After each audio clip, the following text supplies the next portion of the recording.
Hello everyone, welcome to टेक्शन with. आज के सेशन में हम देखेंगे कि किस तरह से हम एसक्यूएल आरपीजीएल प्रोग्राम के थ्रू ऑल्टर कमांड का यूज़ कर सकते हैं। ऑल्टर कमांड को यूज़ करने के लिए डिफरेंट डिफरेंट पर्पस होते हैं।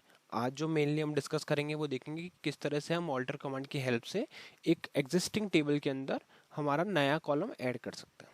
ठीक है, तो उसके लिए मैं एक प्रोग्राम बनाया हुआ है, मैं उसको आपको वॉक थ्रू करवाता हूँ। तो सबसे पहले तो हम क्या कर रहे हैं, यहाँ पे हमने एक कांस्टेंट डिक्लेयर किया हुआ है जो है एसक्यूएल स्टेट अंडरस्कोर वैलिड, जिसमें हमने 5 टाइम्स 0 को स्टोर किया हुआ है। ये हम यूज़ करेंगे अपने टेबल को वेरीफाई करने के लिए कि जो भी क्वेरी हमने क्वेरी को वेरीफाई करने के लिए जो भी क्वेरी हमने एग्जीक्यूट किया क्या प्रॉपर वो एग्जीक्यूट हुई या उसमें कुछ इशू आया। ठीक है, ये स्टेप मैं आपको हर क्वेरी के बाद में यूज़ करने के लिए रिकमेंड करूँगा, क्योंकि इसी के थ्रू आपको पता चलेगा कि आपकी क्वेरी सक्सेसफुल एग्जीक्यूट हुई भी है या नहीं। ठीक है, उसके बाद में हम क्या कर रहे हैं, कांस्टेंट डिक्लेयर हो गया, फिर हमने कमिटमेंट कंट्रोल के कमिट ऑप्शन को करा है सेट स्टार नन पे। ये इसलिए कर रहे हैं कि अभी जो भी हम चेंजेस इंप्लीमेंट करना चाहते हैं वो अपने फाइल में सेव हो, मतलब जो भी उसका कमिटमेंट है वो हमने यहाँ पे नन सेट किया हुआ है। ठीक है, अब क्या कर रहे हैं, उसके बाद में हम टेबल क्रिएशन कर रहे हैं। तो एक सैंपल के लिए मैंने टेबल बनाया है। एग्जैक्ट एसक्यूएल लिखना है आपको, फिर लिखना है क्रिएट और रिप्लेस टेबल एम्प्लॉय। पहला कॉलम रखा है एम्प्लॉय आईडी इंटीजर प्राइमरी की, दूसरा कॉलम रखा है एम्प्लॉय वेर 50। इसके बाद में हम क्वेरी वेरिफिकेशन कर रहे हैं। क्वेरी वेरिफिकेशन क्या क्या कर रहे हैं, हम चेक कर रहे हैं कि अगर एसक्यूएल स्टेट वैलिड आया है, इसका मतलब क्या हुआ कि हमारी जो टेबल है वो क्रिएट भी हो गई और जर्नल भी हो गई। हमने लास्ट को सेशन में देखा था कि कैसे जर्नल होती है, बट अभी के लिए वो नीड नहीं है, तो हम जर्नलिंग नहीं करेंगे। जस्ट हम लिखेंगे टेबल क्रिएटेड। जस्ट ये मैसेज आ जाएगा अगर किसी केस में आपने जर्नलिंग किया है तो।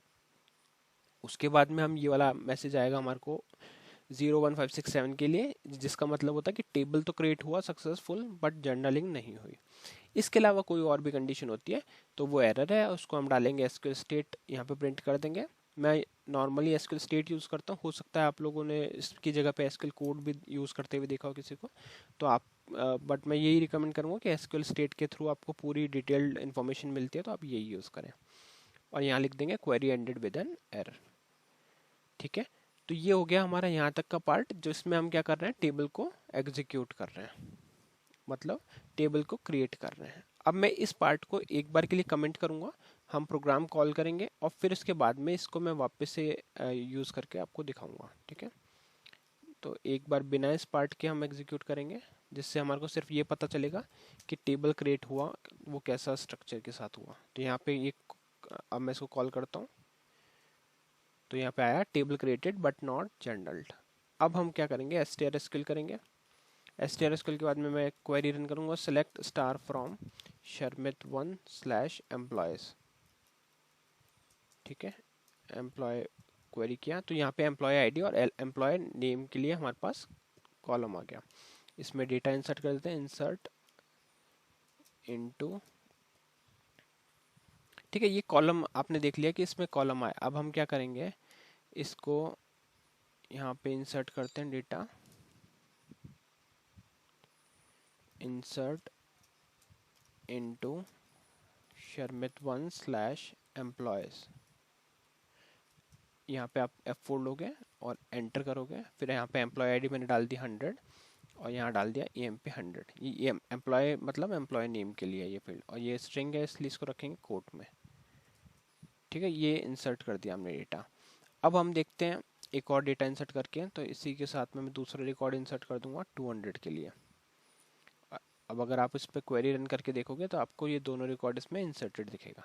ठीक है, इतना सपोज आपके पास थाउजेंड्स ऑफ रिकॉर्ड आपने इंसर्ट कर दिया और अब आपको, आपकी नीड है कि आपको एक और कॉलम की यहाँ पे नीड है, तो वो हम कैसे करेंगे ऐड, वो उसके लिए हम यूज़ करते हैं यहाँ पे ऑल्टर कमांड। तो अब हम वापस से कोड पे चलते हैं, कोड पे जाके इसको ओपन करते हैं और यहाँ पे ये वाला जो पोर्शन है उसको अनकमेंट करेंगे। अब तो ये क्या करेगा, ये ऑल्टर कर देगा हमारी टेबल को, और उस ऑल्टर कमांड की हेल्प से हम, अब मैं ऊपर वाला कोड जो है उसको रिमूव भी कर सकता हूँ, तो मैं या तो उसको कमेंट आउट कर देता हूँ, वापस से हम टेबल क्रिएट नहीं करेंगे। ठीक है, तो इसको मैं कमेंट कर देता हूँ फिर से। अब हम सिर्फ टेबल को ऑल्टर करने के लिए यूज़ में ले रहे हैं, तो मैं इसको यहाँ पे किया कमेंट। ठीक है, ये हो गया कमेंट पार्ट। अब सिर्फ ऑल्टर कमांड वाला जो पोर्शन है वो हम यूज़ कर रहे हैं। तो ये क्या करेगा, ये हमारे टेबल में ऑल्टरिंग करेगा और टेबल में एक नया कॉलम ऐड कर देगा। तो उसको देखते हैं उसके कोड में हमने लिखा क्या है। कोड में हमने लिखा है exec sql alter टेबल, ये इसका सिंटेक्स है। alter टेबल, टेबल नेम, यहाँ पे आपका टेबल नेम आएगा, मेरे केस में ये एम्प्लॉय है। ऐड कॉलम, ये कीवर्ड लिखने हैं आपको, ऐड और कॉलम। और यहाँ पे आप अपना जो भी कॉलम का नेम देना चाहते हो, जैसे मुझे बनाना है emp कोड नाम से, जिसका मेरे को डेटा टाइप रखना है इंटीजर। अगर आप कैरेक्टर रख रहे हो तो यहाँ पे आपको कैरेक्टर टाइप के साथ में उसका साइज वगैरह भी देना पड़ेगा, जैसे varchar 30, जो भी आप देना चाहते हो। तो जो भी आप कॉलम ऐड कर रहे हो उसका डेटा टाइप आपको यहाँ पे डिफाइन करना होगा। क्यों? क्योंकि अब एक नया कॉलम इसमें ऐड हो रहा है। ठीक है, ये बहुत ही छोटी सी कमांड है। इसके बाद में इस क्वेरी को एग्जीक्यूट करते ही हम इसको वेरीफाई कर लेंगे कि अगर एसक्यूएल स्टेट वैलिड आया तो टेबल ऑल्टर्ड सक्सेसफुली। ठीक है, और अगर हमारे पास आया कुछ एरर तो हम डाल देंगे डिस्प्ले में SQL state query ended with an error, और एनएलआर को मैंने लास्ट में ऑन कर दिया। तो इसको कॉल कर लेते हैं एक बार। कॉल किया तो यहाँ पे मैसेज मिला टेबल ऑल्टर्ड सक्सेसफुली। अब इसको चेक करने के लिए वापस जाते हैं str_sql पोर्शन पे। str_sql, यहाँ पे सेलेक्ट स्टार फ्रॉम एम्प्लॉय किया तो आप देखोगे एक कॉलम इसमें ऐड हो चुका है emp कोड नाम से।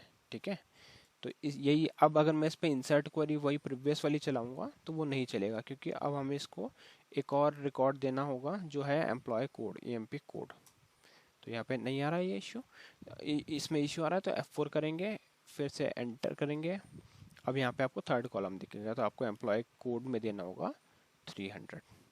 तो ये रिकॉर्ड इंसर्ट हो गया।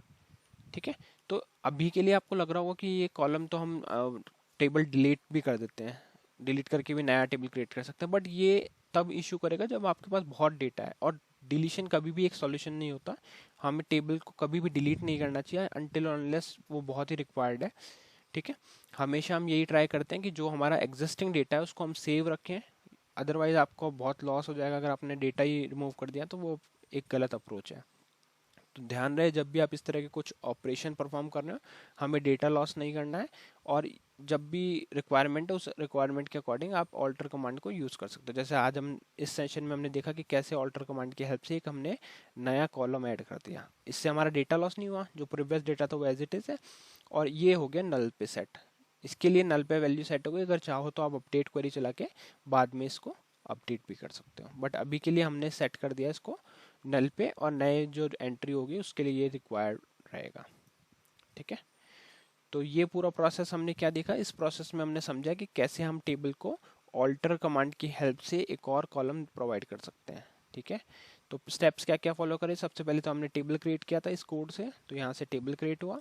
और फिर दूसरा प्रोग्राम, टेबल क्रिएट करने के बाद मैंने उस पोर्शन को कमेंट कर दिया क्योंकि टेबल ऑलरेडी क्रिएट हो चुका है। और फिर हमने ये ऑल्टर टेबल कमांड चलाई जिसके थ्रू हमारा कॉलम ऐड हुआ, और फिर हमने कुछ ऑपरेशन परफॉर्म करके देखे जिससे हमारे को ये वेरीफाई हुआ कि हमारा टेबल जो है उसमें एक नया कॉलम ऐड हो चुका है emp कोड करके। ठीक है, तो इस सेशन के लिए इतना ही था। नेक्स्ट सेशन में बाकी टॉपिक डिस्कस करेंगे। So thank you for watching texture math.